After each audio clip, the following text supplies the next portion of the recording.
Allez, tonton, on se réveille nouveau dossier. L'homme d'affaires congolais Eric Mandala a été arrêté avec 200 kilos de cocaïne en Espagne, puis précisément dans la ville de Madrid. Et la cargaison était garée dans le parking d'un centre commercial à Madrid. Quand ils sont tombés sur lui, ils l'ont attrapé avec une femme colombienne. Elle avait 50 000 dollars en espèces. Ce monsieur-là, tout le monde le connaît. Il n'y a pas un artiste congolais qui l'a pas sporté. Même Fali l'a sporté, même Inosbi l'a sporté. Écoutez cette partie-là.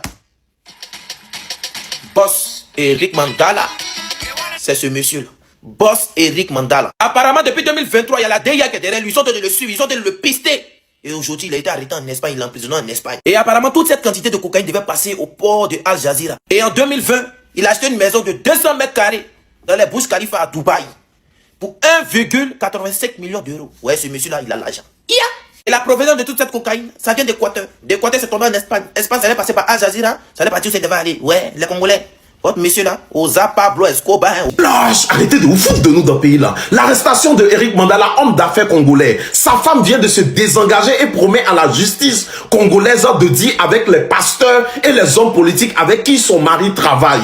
Parce que son mari s'est fait attraper avec 200 kilos de cocaïne, précisément à Madrid, en Europe bien sûr. Et sa complice à côté de lui était une Colombienne qui avait 50 000 euros en liquide tuel. Donc quand sa femme a appris ça, aujourd'hui où je vous parle, son avocate a fait un communiqué pour dire que la femme, Maria Mandala, la femme du boss Eric Mandala, qui est très connu, il est très spoté aussi par Fali Poupa, Inosbi, dans certaines musiques, vous entendez son nom. Donc sa femme actuellement dit qu'elle va demander d'abord, elle demande d'abord le divorce. C'est-à-dire le divorce pour prendre les biens, parce qu'ils sont mariés légalement. Et après le divorce, elle dit elle va dénoncer, elle va parler de ce qu'il lui a fait subir. C'est-à-dire comme ils ont attrapé ton mari aujourd'hui avec 200 kilos de cocaïne, c'est-à-dire c'est là maintenant, tu sais que tu dois dénoncer avec qui il travaille. Elle a même précisé qu'il y a des pasteurs dedans. Donc elle a promis à la justice congolaise de tout faire sortir, payer son mari à couler. Ils ont même des enfants et tout, ils sont mariés légalement. Donc elle veut d'abord récupérer les biens, ce qui lui vient de droit parce qu'ils sont mariés légalement. Maison et autres. Ce monsieur a beaucoup construit, il est très respecté au Congo. Donc c'est la suite, on attend, on verra bien comment ça se passer. Pour le moment, il est en état d'arrestation. Eh vieux Moro, faut me montrer ton couloir. Eh vieux Moro, comment tu as fait? Non mon fils, tu sais dans la vie, faut remettre tout à Dieu, il faut travailler, Dieu va faire. Tu vois, faut surmonter toutes les difficultés. Nous on est passé par là. Tu sais, à l'époque, moi, il y avait que 1000 francs. Mais il a travaillé jusqu'à des 1000 francs. Il a ciré chaussures, il a lavé les habits sales des gens. Il me promenait pour saluer les vieilles mères au quartier. Il marchait les fous. Aujourd'hui, tu vois ici arriver à ce stade. L'immeuble que tu vois là, c'est pour moi. Mais c'est parti de rien. Avant, il dormait dans cabane, en tissu. Quand il pleuvait, l'eau voulait descendre. Mais Dieu, étant ce qu'il est, il a tout fait. L'eau ne me touchait pas. Mon fils, mon vieux, c'est comme ma fausse fiancée. Non, mon fils, il faut travailler. Un jour, ça va payer. Déjà, c'est les vendeurs de drogue. Ils sont beaucoup comme ça. Mon vieux, dans ton couloir, mon fils. Il n'y a pas fort dedans. Il n'y a pas de médicaments. C'est Dieu. C'est la persévérance. Déjà, persévérance là. C'est en ouvrant tout. C'est que vous voulez. Il y a pitié. Il cherche. Il n'est pas encore trouvé. Parlez maintenant. Tiens, faut gérer. Eric Mandala, si tu n'as jamais entendu ses sons, va écouter les sons de... Si tu n'as jamais entendu son nom dans les sons, va écouter les sons de Inus B. Eric Mandala. Ja, c'est un monnaie de Cali. Il parle de ce qui se passe au Congo parce que ça arrive, c'est beaucoup dans notre pays même. Mais bon, les gens ne veulent pas parler. Ça peut déjà parler net. Bon, ils vont t'attraper, ils vont te mettre en cabas. On dit, le vieux père Eric Mandala, qui est un homme d'affaires puissant. Affaires, on n'a pas dit vendeur de drogue. Hein. Affaires. Ils l'ont attrapé d'abord en Hollande. Il avait 10 kilos de cocaïne dans sa possession. Ils l'ont mis en garde à vue, vite fait, ils l'ont libéré. Ça n'a pas servi de leçon. Hein. Il s'en promené 200 kilos de drogue en Espagne. Ils l'ont ciré, ils l'ont attaché là-bas. Dans tout le peuple est étonné de voir qu'ils vendaient de la drogue. Enviez pas les gens parce qu'il faut les envier. Hein.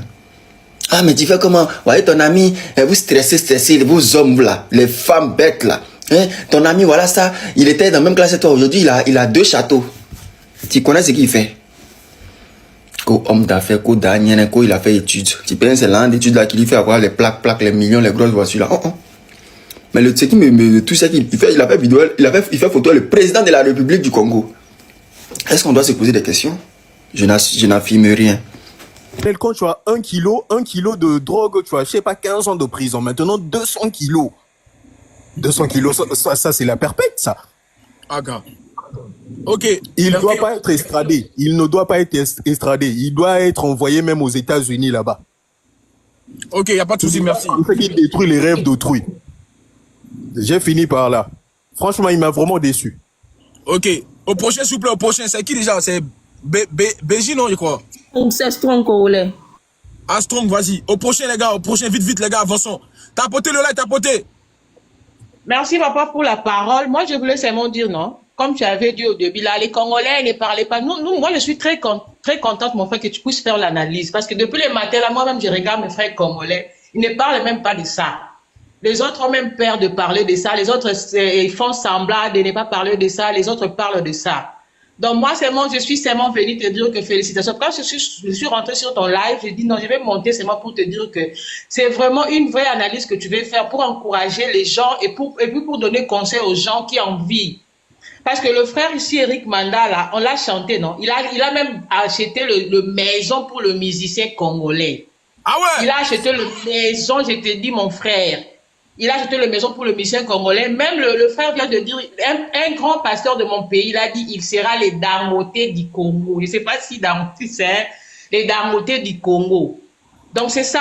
Moi, je t'encourage, continue à faire l'analyse. C'est bien. C'est bien pour que tout le monde sache que ces gens-ci, ces gens-là, on les chante, ils donnent conseil aux jeunes, mais c'est ça pas ce qu'ils font, au fait. C'est ça. Merci. De rien. Ok, au prochain. Brina.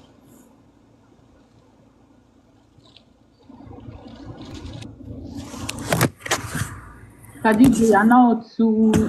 Brianna, on t'écoute, Brianna, ouais.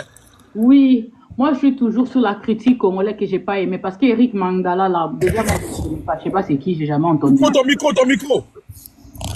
Tu m'entends pas? Ouais, c'est mieux là, voilà, approche-toi. Oui, je dis, déjà moi je connais pas Eric Mandala. Continue. Je vais reprendre, mais je voulais saluer l'indétrônable élu. C'était mes meilleurs vœux. D'accord, allez-y. Attends. Après, je reprendrai. Ok, Shelmy, vas-y. Les Congolais, vous savez que c'est un peuple que j'aime beaucoup. Hein. Vos histoires des gens. Non, le Congo vous aimez. Attends, vos histoires de Congolais, quand on parle, vous devez dire non, ce n'est pas Congolais. Moi, j'ai parlé de vous pignant. Quand c'est bon, j'ai dit. Quand c'est pas bon, j'ai dit. Tu as raison. Vous me connaissez, vous me connaissez. Moi, je suis pas quelqu'un qu'on manipule. Non, Tu je te suis, je comprends. Vous aussi, les Congolais, c'est ma famille, les Congolais. Vous êtes quel pays là, vous avez commencé congolais. D'ailleurs, c'est pas même qui est pas. Arrêtez de commenter, s'il vous plaît. J'ai parlé de vous. Commence pas comme ça. Mon frère, mon pasteur, désolé de vous couper. On va parler, s'il vous C'est toi qui fais le sujet bien, même plus que nous, les Congolais. On y va. Très bien. Non, c'est que Congolais est en train de dire, non, les sœurs, c'est vrai que, parce que peut-être qu'on parle du Congo, ça vous dérange. Mais ce qu'il dit, c'est tellement factuel, parce qu'il y a le Nigérien. Non, ça nous dérange, ça dérange ceux qui ne comprennent pas, ceux qui ne sont pas. Exactement. Moi, j'étais ça. Ça, c'est parce que les frères sont en train de faire nos frères jusque-là. Ils ne font même pas des gens. C'est ça mon problème aussi. Parlez par ordre d'arrivée. Bon, les gars, vas-y. Donc, Congolais, c'est-à-dire qu'il y a des gens dans le monde, là. Oui. Ils sont dans la poudre blanche. Ils sont dans la blanche. Et puis, eux, ils viennent nous faire des lives pour développement personnel. Pour nous dire, on peut quitter de poignons pour arriver où on est. En travaillant, en croyant en nous. En rêvant grand. Il nous a montré même ses propriétés dans une vidéo. Je vois qu'il montre les maisons et autres.